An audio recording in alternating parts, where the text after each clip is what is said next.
que cada avioneta transporte entre 250 kilos a 400 kilos. ¿Cuántos vuelos se han tenido que realizar? 600 vuelos. 600 vuelos. ¿Para qué tenemos la Constitución, señor Ministro de Defensa, a través de la mesa? ¿Para qué tenemos lo que indica la Constitución, que hay que proteger la soberanía nacional? ¿Para qué tenemos la ley orgánica de la Fuerza Aérea, que dice claramente: la FAC controla, vigila y defiende el espacio aéreo del Perú? Eso es defender el espacio aéreo. A partir del 11 de septiembre del año 2001, cuando se atacó a las Torres Gemelas, todas las naciones del mundo han reforzado su espacio aéreo. Acá no, acá vivimos en el planeta Marte. Acá... Continúe, congresista. Acá no se refuerza el espacio aéreo, y entonces al final lo que tenemos es una situación totalmente indeseable. Y por eso se han presentado dos proyectos de ley, que los tengo acá, relacionados con la pista de aterrizaje y para el derribamiento de las aeronaves, siguiendo los procedimientos que debe tener la Fuerza Aérea para que se aplique y que se discuta acá en este Congreso. No hay opinión del Ministerio de Defensa desde el mes de agosto y noviembre del año pasado. O sea, no queremos luchar contra el narcotráfico. Por otro lado, señor Primer Ministro, acá tuvimos, cuando en su antecesor, el ex primer ministro Villanueva, se agarró la corbata acá, en una situación parecida a la que estamos acá, y dijo: mi compromiso con la Amazonía. Sin embargo, ¿qué ha sucedido? El ministro se fue. Yo lo exhorto, señor Primer Ministro, volteemos a la Amazonía. Concluye. Tenemos una serie de problemas. Tenemos en Ucayali el tema de la masificación de gas. Lo he estado hablando con el ministro de Energía y Minas. ¿Cómo es posible que una región productora de gas no tenga masificación de gas, por favor? Y por otro lado, el tema del puerto de Pucallpa.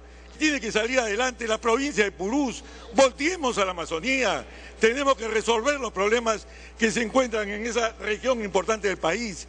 Por otro lado, en relación a los decretos legislativos 1132 y 1133 relacionados con nuestras Fuerzas Armadas, con relación a la reforma salarial de las Fuerzas Armadas y PNP, hoy no se percibe lo que dice el gobierno, que es una gran reforma. Existe personal que hoy gana menos que hace 2 años. Además, luego de los aumentos de sueldos a los ministros y altos funcionarios del Estado, se ha dejado de lado a los oficiales que desempeñan cargos de alta responsabilidad.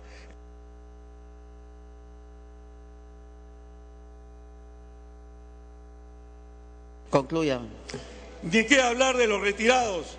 Se ha roto la estructura vertical pensionaria en instituciones totalmente jerarquizadas. Hoy un oficial del grado de coronel que se retiró antes de la promulgación del decreto legislativo 1133 tiene una pensión menor que un comandante que se retiró después de diciembre del 2012.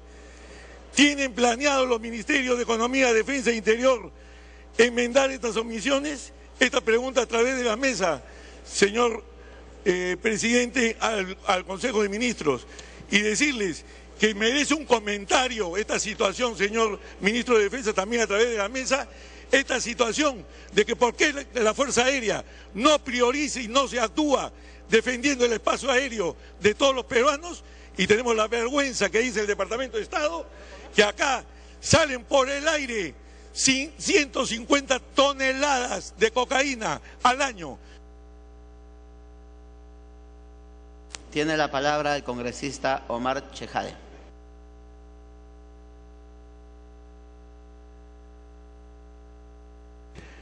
Presidente, muchas gracias. Me pide una interrupción el congresista Teófilo Gamarra y una segunda para el congresista Rubén Coa.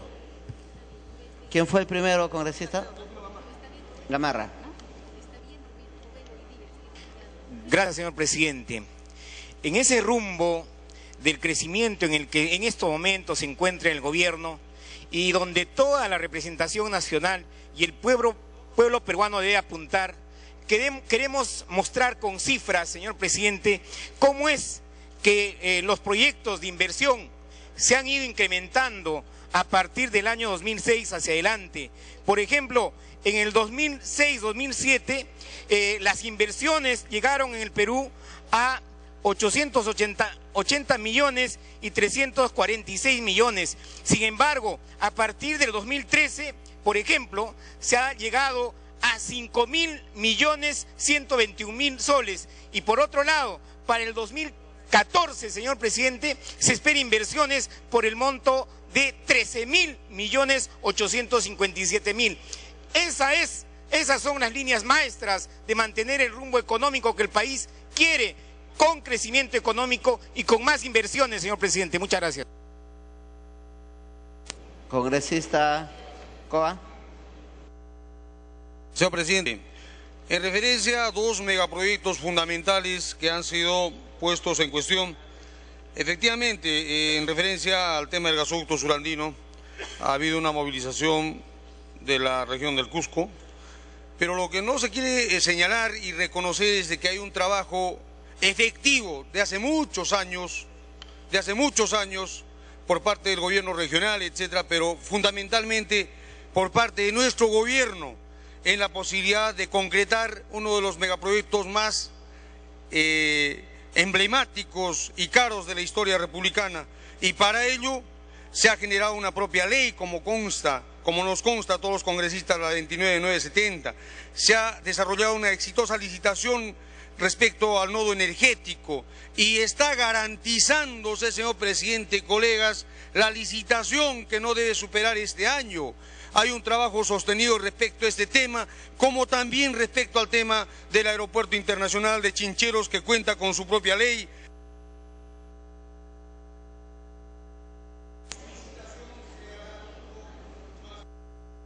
Congresista Checa. Gracias, señor presidente. Presidente, quiero saludar y felicitar al nuevo gabinete presidido por el doctor ingeniero René Cornejo. Creo que los puntos y las vías maestras que ha esgrimido el día de hoy son trascendentales para el seguimiento del trabajo del presidente Ollanta sobre desarrollo, pero con inclusión social, crecimiento, pero con inclusión social, sobre seguridad, salud, educación, inversión, pero fundamentalmente fortalecer las instituciones democráticas del país. Se ha dicho, presidente, el día de hoy, lamentablemente, que el gobierno ha incumplido con el tema del incremento de la remuneración mínima vital. Y eso no es cierto, presidente, porque en campaña se prometió que de ganar las elecciones, cosa que se hizo, de 600 soles, que era la remuneración mínima vital, se iba a alcanzar una remuneración de 750, es decir, 25% de aumento. Y el gobierno ha cumplido con ello, como ha cumplido, presidente, también con aumentar el sueldo de la Policía Nacional, de la Fuerza Armada, del sector salud, del sector educación, entre otros sectores, presidente. Quiero decir, presidente, también que no es cierto que estemos en un proceso de desaceleración de la economía, porque también hay que decir que han caído algunos precios de los metales y de los commodities, y eso creo que es importante decirlo, pero aún así estamos creciendo a un ritmo promedio en estos 2 años y medio del 6%, porque también hay que decir, presidente, que si bien es cierto en el gobierno anterior, en el gobierno aprista, hubo picos que llegaban al 8 o 9%, pero también en el 2008 hubo una desaceleración producto de la crisis mundial que llegó a caer al 0.9%, que este gobierno no ha caído y que llegó seguramente en promedio en un 5 o 6%. Por eso, presidente, creo que lo responsable es sí criticar probablemente muchos sectores. Continúe. Criticar muchas medidas que puedan haber habido y que se han corregido en el camino de este gobierno, pero no me parece responsable, presidente, en anunciar antes incluso de escuchar a este gabinete y al primer ministro que se va a votar en contra o no se va a apoyar al gabinete, porque de no apoyar al gabinete estaríamos de manera irresponsable generando una estabilidad política en el país en que los más sufridos serían los pobres del Perú. Y finalmente, presidente, porque sé que el tiempo es corto, se ha hablado del tema Venezuela. Y creo que en el tema de Venezuela, presidente, no podemos nosotros tapar el sol con un dedo ni con una mano. Efectivamente, hay un gobierno venezolano autoritario que está violando los derechos fundamentales en ese país. Y es verdad, presidente, que en ese contexto nuestra Cancillería y el presidente de la República, Ollanta Humala, han actuado de manera seria, haciendo un deslinde democrático con lo que está sucediendo con el hermano pueblo venezolano. Porque se ha exigido, y pido un minuto más, señor presidente, para acabar. Continúe. Se ha exigido, señor presidente, cuando el presidente Ollanta estaba tanto en Palestina como en Israel, que las autoridades venezolanas brinden un brazo, extiendan un brazo al pueblo venezolano y a la oposición venezolana, señor presidente, condenando todo acto de violencia. Por eso que nos parecen injustas las críticas en el tema de Venezuela al gobierno peruano, porque ha habido un deslinde importante. Y creo, presidente, que a pesar de que ha habido un acto de violación de los derechos fundamentales contra el pueblo venezolano, hay que decir también que esas mismas críticas legítimas de cierto sector de la oposición nos hubiera gustado, cómo no, que hace 25 años, cuando hubo el famoso Caracazo en Venezuela, y donde murieron más de 3.300 venezolanos en apenas 10 días, aquella fuerza de oposición también hubiese sacado su voz de protesta contra el gobierno de Carlos Andrés Pérez. Pero claro, señor presidente, Carlos Andrés Pérez en ese momento era el compadre en ese momento, presidente del Perú.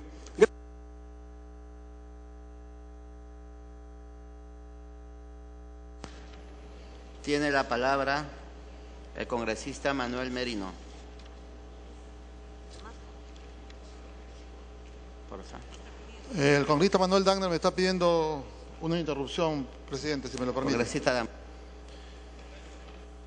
Sí, señor presidente, quiero señalar mi preocupación de que algunos congresistas, cuando han intentado responder a la denuncia que hemos hecho sobre cómo se quiere impedir y frustrar la petroquímica surandina para llevar el gas de Camisea hacia el norte de Chile, se olvidan que el esquema que está diseñado por Wood Mackenzie y el gobierno supone que vamos a poner un ducto que subsidiamos para llevar el gas a 2 termoeléctricas que subsidiamos para que quemen el gas y vender energía eléctrica a Chile. O sea, le vamos al norte de Chile, el subsidio nuestro, eso es una locura.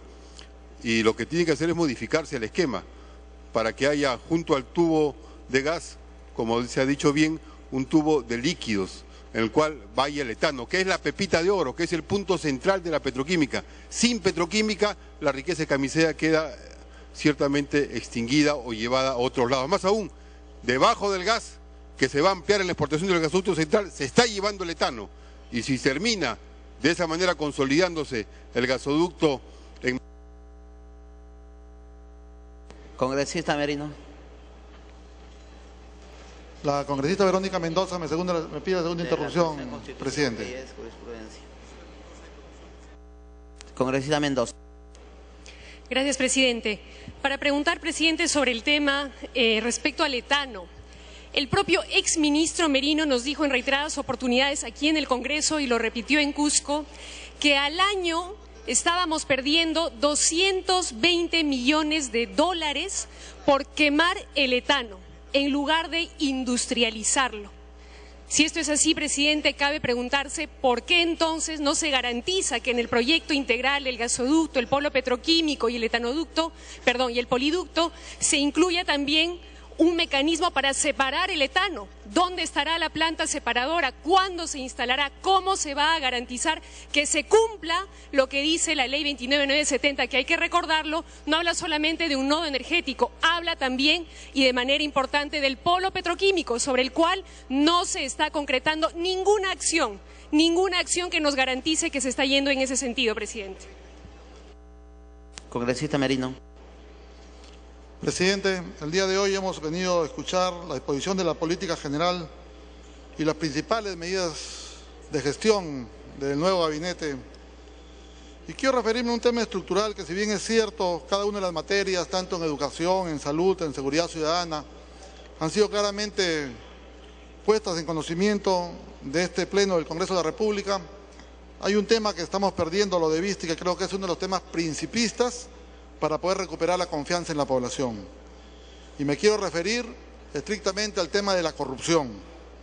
Y ahí creo que las políticas del gobierno expuestas por el presidente del Consejo de Ministros no son convincentes frente a la realidad que vivimos en el país y a las consecuencias que estamos viviendo aquellos que hacemos actos de fiscalización en cada una de las regiones donde hemos sido elegidos y fundamentalmente a nivel nacional.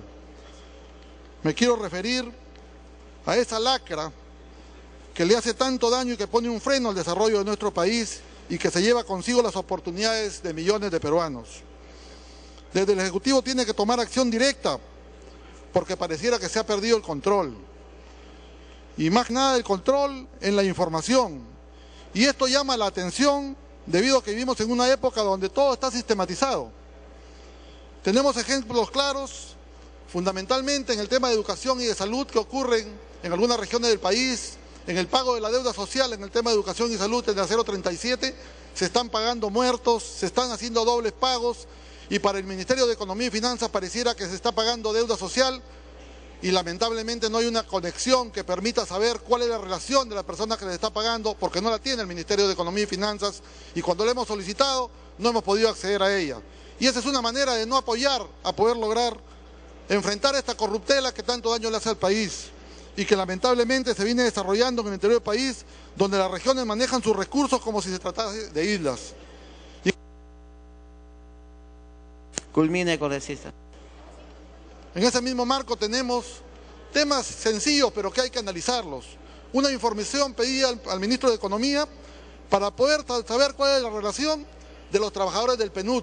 Son 60.000 soles mensuales que se les transfiere a los gobiernos regionales y esa relación del personal que labora, de las acciones que realizan, desde cuando iniciaron su trabajo, el Ministerio de Economía y Finanzas no tiene esa relación y nos transfiere la documentación para que sea la región que nos informe.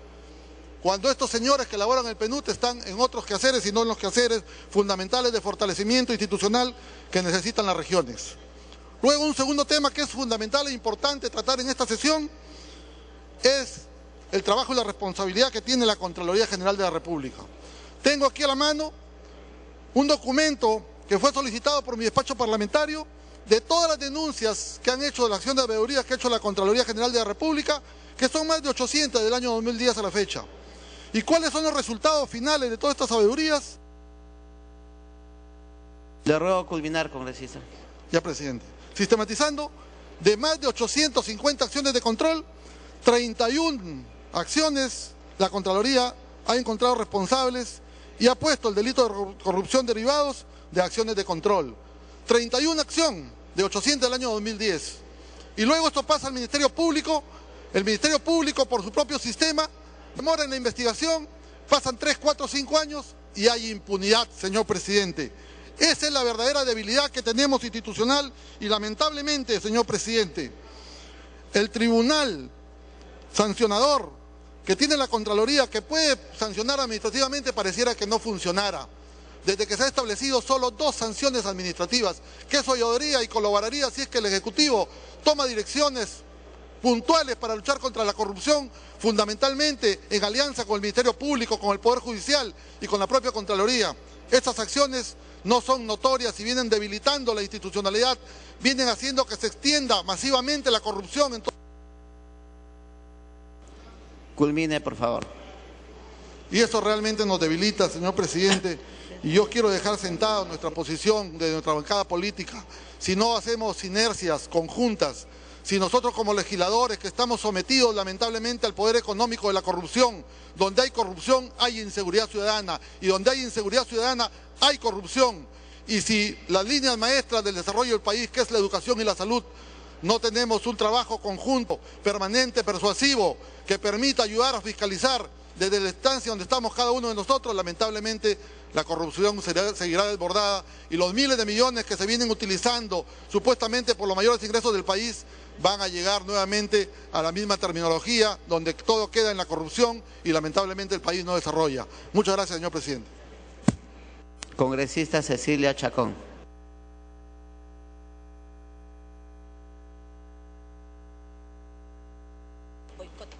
Gracias, presidente. Le doy mis 2 interrupciones al congresista Rolando Reategui antes de iniciar. Congresista Reategui. Gracias, presidente. Presidente, un saludo a todos los ministros presentes hoy día. pero yo quiero denunciar un decreto supremo totalitario, el decreto supremo 006-2014 del Ministerio de Energía y Minas, en la cual por primera vez, después de 24 años, fijan límites para la venta de combustible en los grifos del interior del país, sobre todo en la zona de la sierra y en la zona de la selva. Esto es tan ridículo que ahora cada estación de servicio va a tener que comprar una cuota de combustible al año y no más, no va a poder comprar más. ¿Qué pretende con esto?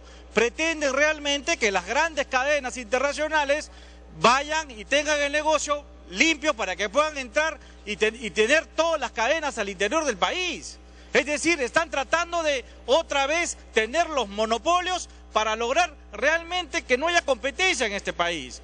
Pero no solamente es eso, el decreto supremo 024-2013 del Ministerio de Economía le dice que cualquier ciudadano en la región San Martín, en la región Ucayali, en la región Amazonas, solo puede echar 15 galones de combustible en sus unidades. ¿Que se han olvidado que hay agricultores? ¿Se han olvidado que la región San Martín acaso no es un emporio de agricultor donde que cada tractor tiene más de echar 20 galones de combustible diésel? ¿Qué pretenden? ¿Qué pretenden? ¿Hacer que simplemente se pare el desarrollo económico?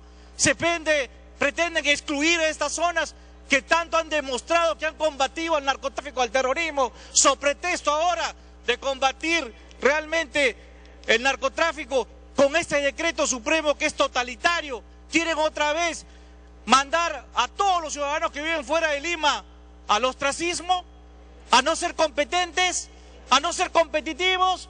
Quieren que los monopolios entren nuevamente.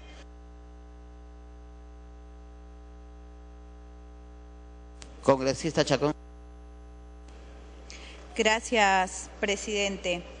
Presidente, hay muchos puntos que tocar, pero básicamente tocaré 3 puntos. El Premier nos ha dicho claramente que hay que invertir para crecer. Y dentro de las 7 medidas más importantes que él menciona en su discurso, en el punto número 7 dice que para el desarrollo del país es necesario el decidido impulso al turismo. En el año 2012, el Mincetur informó por todos los medios y además con bombos y platillos que el Dakar generó al Perú un impacto económico superior a los 520 millones de dólares.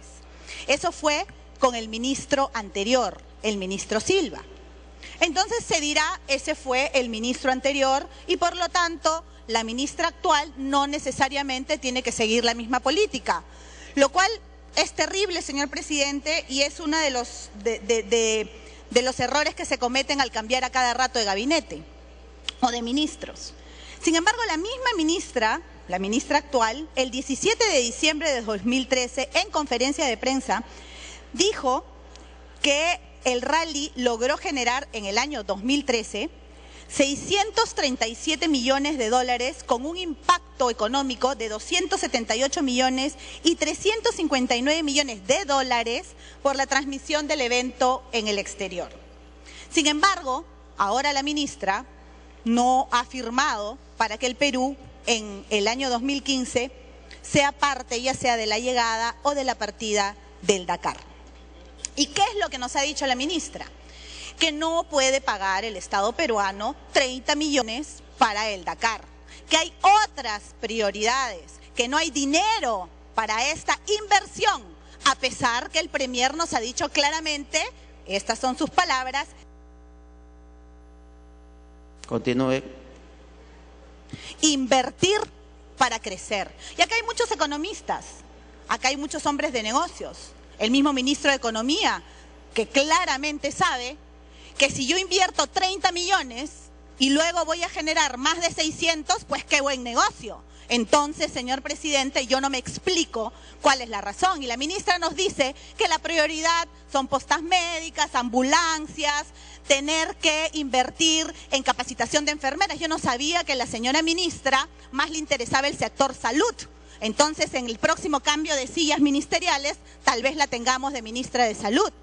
Y nadie dice que eso no es importante y primordial, pero una cosa no quita la otra, sobre todo cuando se nos refriega cada día en la cara el crecimiento económico del país y que hay muchísimo dinero y que lamentablemente no se está gastando. Exigimos una explicación, señor presidente, porque entonces o se nos mintió en el 2012 o en el 2013 de que no era negocio, que era un gran negocio el Dakar, o se nos está mintiendo hoy de que no es ese gran negocio. Continúe. En el tema, señor, de Caliwarma, hay muchas cosas, pero también el señor Premier, para continuar, por supuesto, con el discurso del señor Premier, nos ha dicho que la atención de los programas sociales seguirá creciendo. Y aquí escuchemos bien, y que corregirán lo que haya que corregir para mejorar la eficiencia de los programas. Sin embargo, señor presidente, se ha empezado el año escolar con la gran sorpresa que hay 32 ganadores de licitaciones que han sido proveedores sancionados el año pasado. ¿Eso es corregir? Y por otro lado, señor presidente, lamentablemente tengo poco tiempo, se han gastado 540.000 soles anuales para el alquiler de lo que iba a ser la sede del ministerio. Y se ha pagado 429.000 para refacción de esta casa en Miraflores. Y ahora nos enteramos que no la pueden usar porque es zona residencial. Qué grandes correcciones, señor Premier, qué grandes conexiones, señor presidente. ¿Así vamos a corregir un programa que no está funcionando? Le ruego culminar, congresista. Voy a necesitar un poco más de tiempo, presidente, gracias. Si esto estamos viendo, que son las correcciones de las que habla el Premier, no me quiero ni imaginar las noticias que tendremos pronto, esperemos que no, de las intoxicaciones, cientos de intoxicaciones que hubo ya el año pasado y lamentablemente, por lo que estamos viendo, estas intoxicaciones continuarán. Y el otro tema que es de gran preocupación, señor presidente, es justamente también el dicho por el Premier, que habrá una lucha frontal en el tema de la minería ilegal, cosa que yo aplaudo. Pero sin embargo, señor presidente, hay un anteproyecto de ley que está colgado en la página web del Ministerio del Interior, donde de alguna manera se está abriendo la comercialización de los explosivos a cualquier hijo de vecino. En los peores años del terrorismo, señor presidente, lo que se hizo fue limitar la venta y comercialización de explosivos únicamente a través de las fábricas o las Fuerzas Armadas. Sin embargo, ahora con gran preocupación vemos que se está dando Tiene el minuto final, congresista. otra vez la oportunidad para que cualquiera lo comercialice. Acá está el nuevo ministro de Energía y Minas, que sé que es experto en petróleo, pero también va a entender lo que voy a decir. Él debe saber perfectamente que el 90% de los explosivos que se venden y se comercializan en este país van a la minería, supuestamente a la legal, lamentablemente también al ilegal. ¿Cómo podemos decir que somos un país que estamos luchando contra la minería ilegal, contra los rezagos del terrorismo y estamos dando la oportunidad, señor presidente, de que cualquiera comercialice los explosivos? Esto podría ser algo terrible para el país, no solamente en el tema del medio ambiente, sino también seguridad ciudadana y lucha contra el terrorismo. Y para terminar, decir que ojalá este gabinete tenga más tiempo que los anteriores. Espero que por lo menos lleguen a 28 de julio, porque por lo que hemos visto últimamente, esto es como el juego de las sillas. Se pone la música y cuando ponen la luz verde son muy pocos, lo que al final... Congresista Natalie Condori. Gracias, presidente. Si me lo permite, me solicita una interrupción el congresista Jaime Delgado y luego el congresista Teófilo Gamarra. Congresista Delgado. Muchas gracias, presidente, y por su intermedio saludar al Premier y a los ministros aquí presentes. Y por supuesto desearles éxito en su gestión, porque eso es lo que corresponde al deseo de cualquier peruano, porque el éxito de ustedes en su gestión será el éxito de todos nosotros, el éxito del Perú. El Perú está creciendo a un ritmo muy importante y nosotros deseamos que realmente todos los planes de gobierno se vengan ejecutando como hasta ahora. Se ha mencionado temprano que en el Perú está creciendo la anemia, entonces pudiera dar la sensación de que, mire, qué mal estamos, ¿no? Y en verdad lo que está sucediendo, presidente, es que la anemia en términos generales se está reduciendo, se está combatiendo. Efectivamente hay un brote de anemia en algunos sectores urbanos, curiosamente, no en los sectores rurales, en algunos sectores urbanos. Y eso se debe, de acuerdo a la información del Ministerio de Salud, perdón.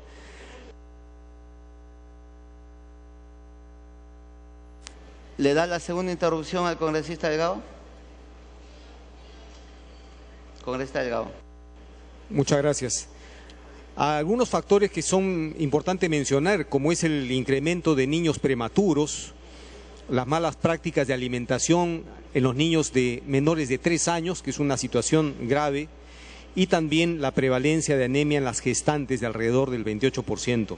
Se están tomando una serie de acciones, presidente, que es importante mencionar, como la extensión de la cobertura en salud integral en salud a las gestantes y niños menores de 5 años que no tuvieran seguro, independientemente de su condición de pobreza, priorizando menores de 3 años, la universalización de manera progresiva de la suplementación con hierro y otros micronutrientes, el acceso a gestantes al control prenatal en el primer trimestre con exámenes auxiliares, y además se ha aprobado la norma técnica de salud materna que establece el pinzamiento tardío del cordón umbilical, que es sí muy importante que todas las gestantes lo respeten.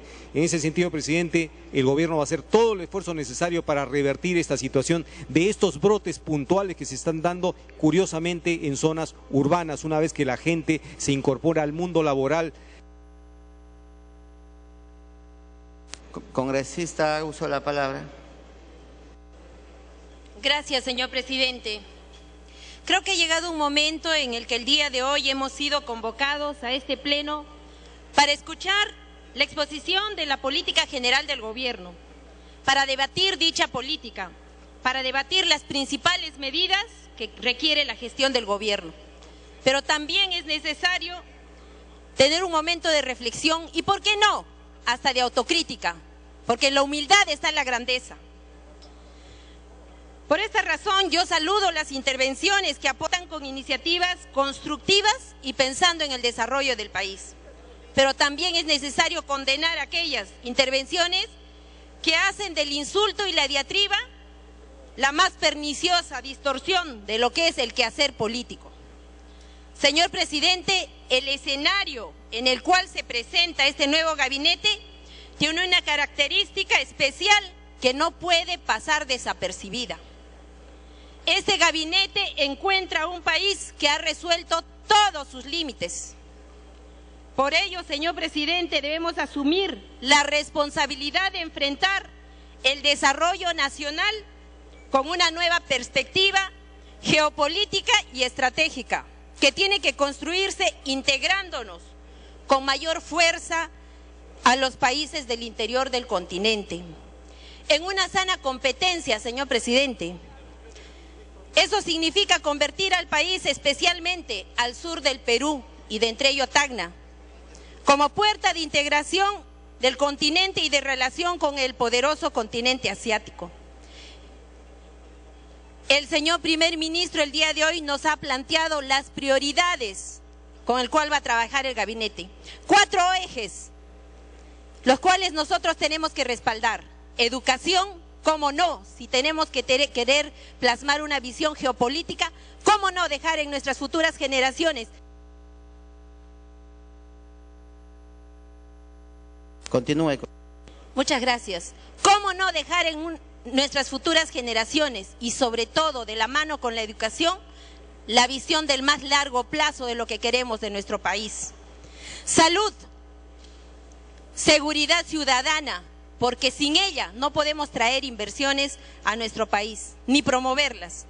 Se requiere también una política agresiva de promover las inversiones en un país que tiene tantos recursos naturales y tantas ventajas comparativas que hay que hacerlas competitivas, con respeto al medio ambiente y con inclusión social.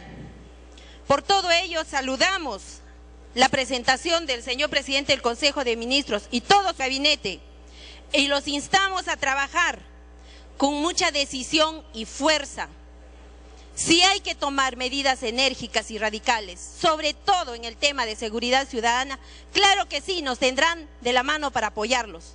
Este país está pidiendo clamorosamente. Culmine, por favor.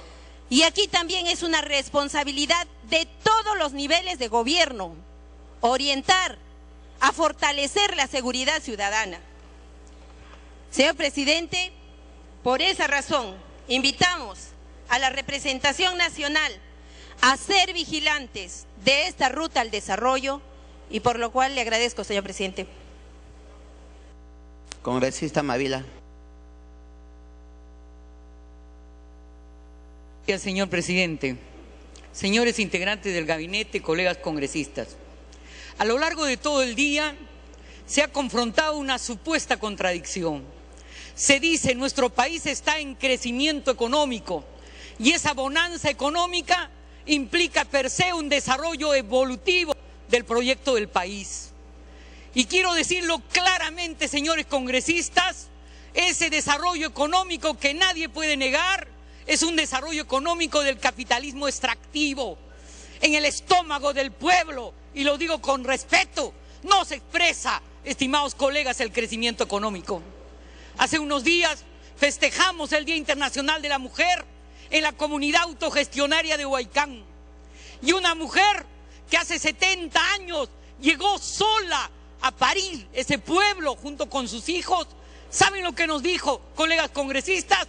Nos dijo llorando, llorando, que debíamos defender y expresar aquí los intereses de las mujeres pobres que quieren el incremento de la remuneración mínima vital.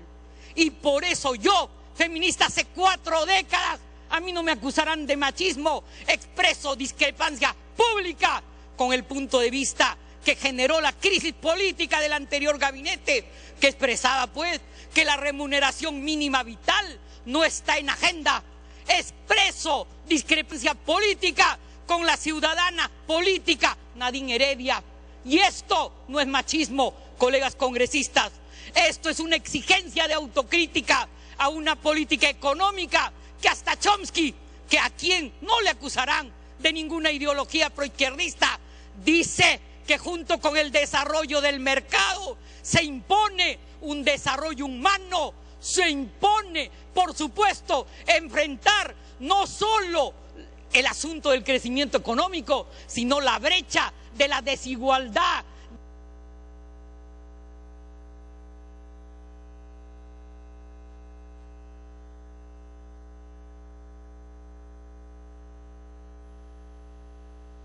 Culmine, congresista, perdón. Voy a usar mi último minuto, señor. Debe expresarse, señor, para cuestionar una política económica. Vamos a expresar otra vez otro gabinete, señor ministro Castilla, para que haya la pensión para la discapacidad severa. Vamos a esperar, señor, ahora que hablamos de la mujer, otro gabinete para tratar de una política pública frente a la maternidad precoz, frente a la mujer cabeza de familia, frente a la interrupción del embarazo en condiciones de riesgo de vida y de muerte para las mujeres. Vamos a esperar, señor, a que los puertos se privaticen absolutamente y se disuelva en APU. Vamos a esperar, señor, sí o no, va a haber autocrítica o no, señores miembros del gabinete, respecto y concretamente a la remuneración mínima vital. Va a haber autocrítica o no sobre el gasoducto para el sur andino. Va a haber o no tratamiento desadictivo en las cárceles. Se está trabajando en la Comisión de Política Criminal.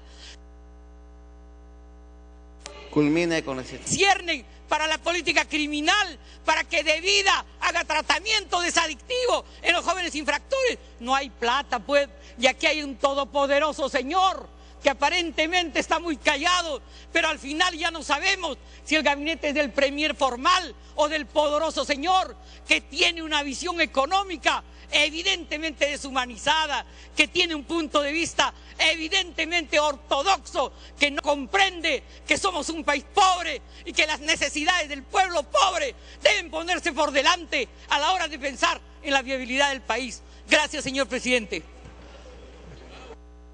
Congresista Gustavo Rondón Fudinaga.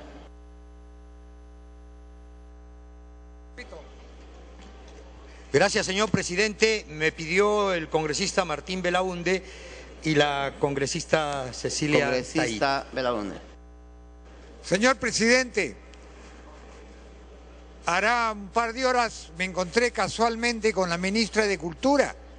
Nos saludamos cordialmente y le pregunté, o ella me dijo, también un poco al pasar, que ya estaban haciendo 16 consultas previas. Sería interesantísimo que se informe acerca de cómo se vienen haciendo y cuál es el resultado. Y esto lo digo y voy a ser machaconamente pesado. Sin perforación, ya lo dijo la señora Beatriz Merino, sin perforación no hay producción.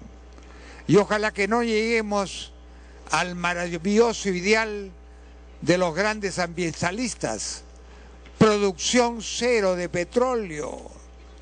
Me da la impresión que si no se ponen de acuerdo sobre el estudio de impacto ambiental respecto de los trabajos de sísmica, paso ineludible. Congresista Taid. Presidente, gracias. De los 18 decretos legislativos que han presentado, el congresista Delgado dijo uno específicamente, que es el 1164, referente a las personas gestantes, a los niños de 0 a 5 años, que podrán contar con un seguro de salud. Pero ¿cómo se va a aplicar ese decreto legislativo cuando aún no tiene reglamento? ¿De qué cosa estamos hablando? Yo pediría más bien que saquen el reglamento para poder aplicar todos estos decretos, porque si no, estamos desinformando a la población. Gracias, presidente. Congresista Rondón. Muchas gracias, señor presidente. Hoy he visto con expectativa, con emoción, cómo los peruanos hacemos patria. Cuando nos sentimos seguros de alguien, indudablemente surge espontáneamente el valor de la confianza. Y eso nos genera una sensación inmediata de bienestar, fuerza superior que nos permite ver la vida más positiva, alegre y tranquila. Ese vínculo, esa cadena, seguridad, confianza, bienestar y felicidad, eso hoy no sentimos. Y no por cada uno de ustedes, señores ministros, sino por las causas que engendran este parto distóxico, este embarazo con preeclampsia, con edema, presión arterial alta y obviamente con obnubilación. Señor Premier, grato amigo, ministros y ministras, yo voy a hablarles no como un enemigo, les voy a hablar como un amigo, pero un amigo sincero y un poco enojado. No nos engañemos, no hay pasión que cegue tanto como el orgullo, no hay peor estado de salud mental que la obnubilación que tanto nos trae el poder. No se puede romper la agenda del país por una agenda de partido. El presidente y ustedes no son líderes del partido, son líderes para todo el país. Díganle al señor presidente que realmente debería disculparse por algunas frases, porque el amor es bueno cuando no se ofende, pero el amor es malo cuando se hace dependiente, ciego y a veces soberbio. El café en exceso crea osteoporosis, el dulce en exceso da diabetes y la diabetes nos mata silenciosamente y eso no hay que permitir. Y a pesar que los humanos pertenecemos al reino animal, somos la única especie que tropieza con la misma piedra 2 veces. Espero que no sea así. Por eso es que los reclamos de hoy van más allá de todo esto. ¿Cómo no enfrentar, cómo no agendar el sueldo mínimo vital? ¿Cómo no rectificar lo desmesurado de un aumento? Y peor todavía, ¿cómo vamos a permitir que nuestro presidente, el primer ciudadano de la nación, se vulnere el artículo 39 de la Constitución? ¿Cómo un asesor de ustedes va a ganar más que el presidente? Eso no se puede permitir. Rompemos todo. Y en ese sentido, creo que es importante la reflexión de hoy. Nosotros los congresistas cargamos culpas ajenas. Por eso es que queremos que les vaya bien. Porque cuando ustedes no hacen una obra, nos rajan a nosotros. Cuando deberían rezar por nosotros. Porque nosotros hacemos la gestión para que ustedes sean eficientes. Pero el pueblo quiere obras, quiere realizaciones. Y a veces eso no sucede. Por eso es que queremos que sean eficientes, eficaces, efectivos. Por ejemplo, ¿por qué no hablar del gravamen minero? ¿Por qué no corregir la SUNAT, que en vez de que persiga a los formales, más bien haga que informales pasen al sistema formal? ¿Por qué también no preocuparse si ustedes van a llegar a ser adultos mayores de la ley 19.990 o de la 20.530? ¿Por qué no agendar eso? Y en ese sentido creo que hay que tener mucha conciencia en ello. Eviten, señores ministros, la terquedad. Cuando alguien les critique,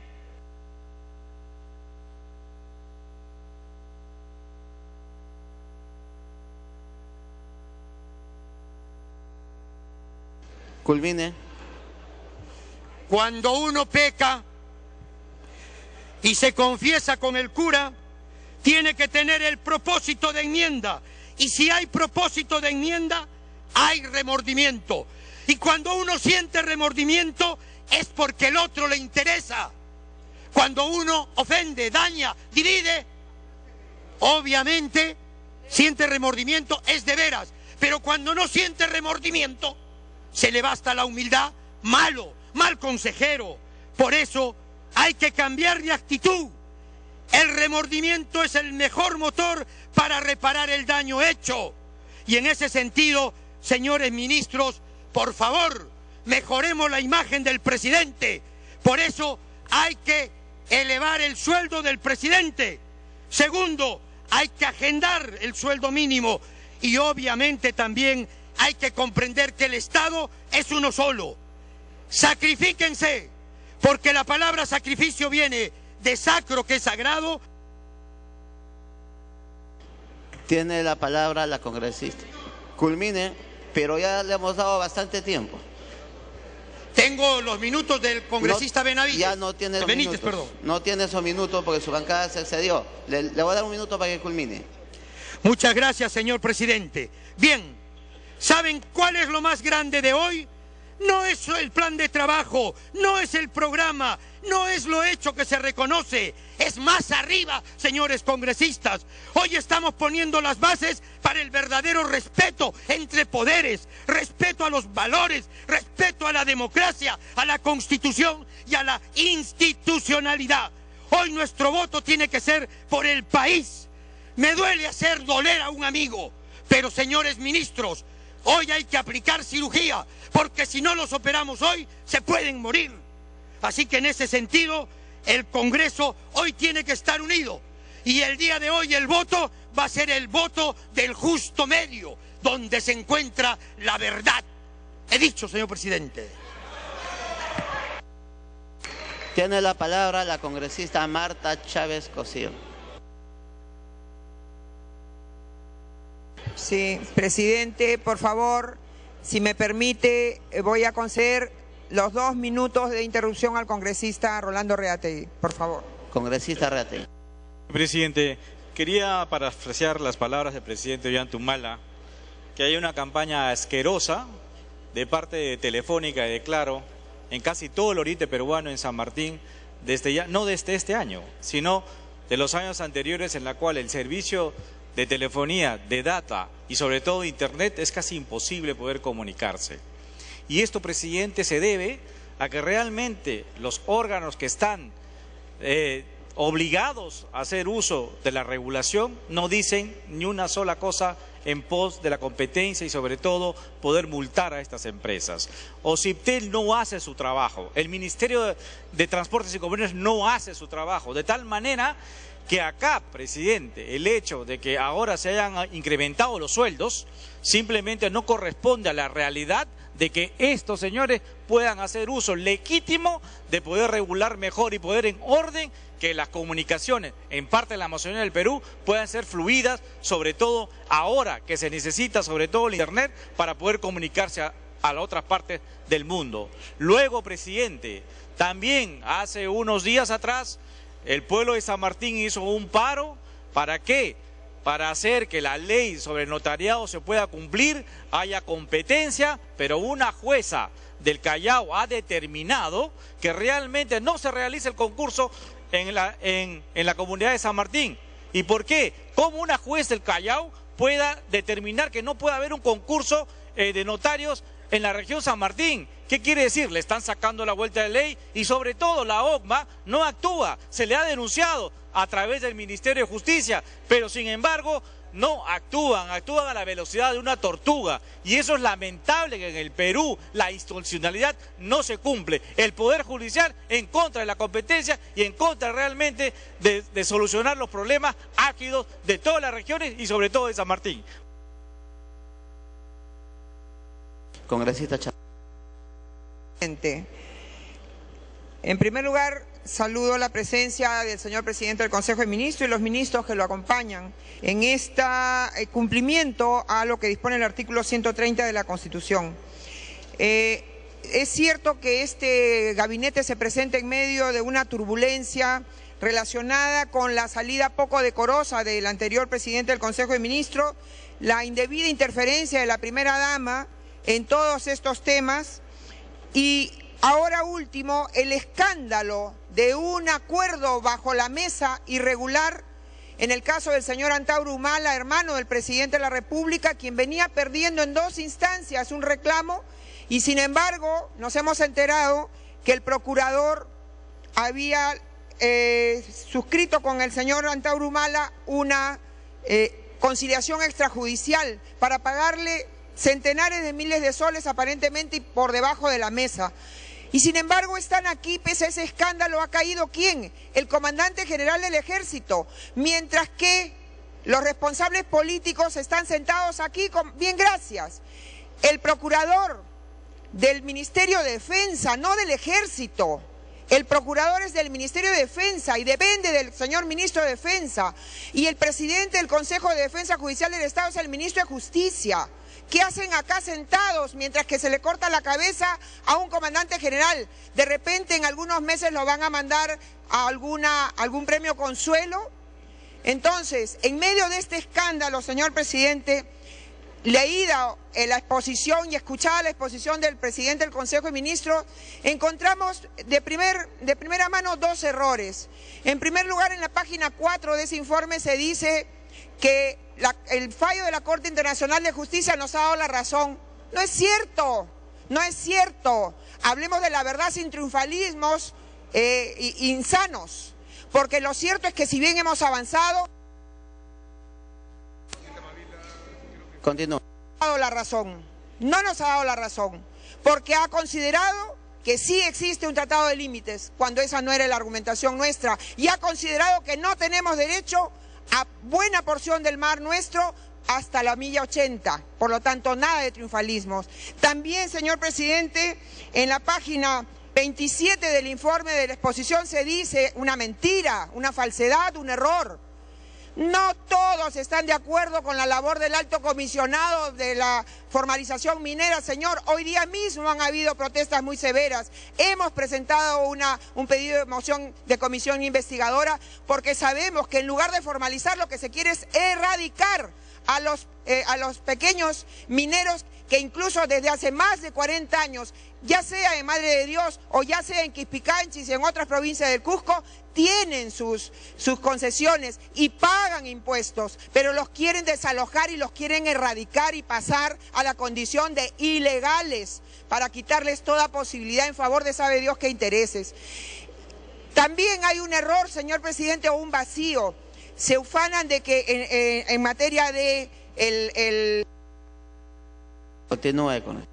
Se ufanan de que lo han aumentado hace 2 años al 25%, sí pues, pero de acuerdo a al decreto ley 14.222 deben modificar, revisar la remuneración mínima vital cada 2 años. Ya faltan menos de 3 meses a junio de este año y tendría que estar en la agenda. Ya sabemos lo negativo que ha sido todo este escenario de la remuneración mínima vital y cómo se quiso traer a colación eso como premio consuelo también ante el aumento exagerado de las remuneraciones de los ministros. Y ahora paso a la exposición misma, señor presidente. Es un conjunto de voces, tales como la implementaremos, crearemos, hemos decidido crear, ampliaremos, promoveremos, cumpliremos, se harán esfuerzos, estarán, se ampliarán, tendremos, modernizaremos, se fortalecerá, se supervisará, se realizará. Un conjunto de promesas, señor presidente, dignas de quizás de un pretendiente que quiere engañar a alguna incauta. Continúe.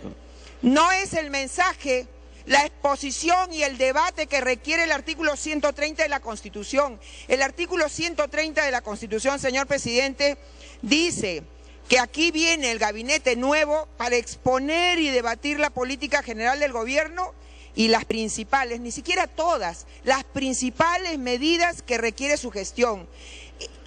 Este conjunto, este cúmulo de tendremos, haremos, propiciaremos, etcétera, ¿y son las medidas? ¿Siquiera las principales? Y por último, pegándose un tiro de gracia ellos mismos, señor presidente, en la página 40, a manera de conclusión, ¿qué nos dice el informe? Nos dicen, necesitamos políticas y acciones que aseguren que estas proyecciones se vuelvan realidades. Acá no se trata de venir a debatir proyecciones, ni buenas voluntades. Se trata de que tengan un plan de gobierno con medidas concretas que hay que debatir. En ese contexto, señor presidente, no podemos, además de los antecedentes que ya anunció nuestra lideresa... Culmine, congresista. Gracias, presidente. Además de los antecedentes de este gabinete, del cual además fue presidido en la mayoría de los que están aquí sentados, los señores ministros, fueron jefaturados, si es cierto, menos de 120 días por una persona cuya salida ha sido bastante indecorosa y irrespetuosa.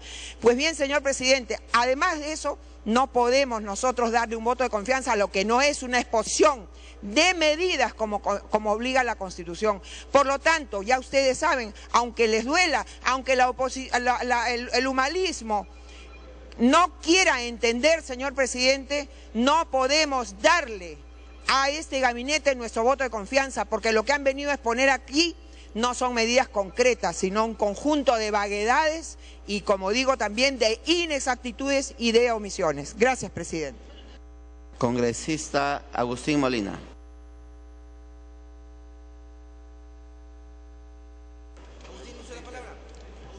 Señor presidente, me está pidiendo una interrupción el congresista Nayab, los 2 minutos. Congresista Nayab. Gracias, señor presidente. A través suyo...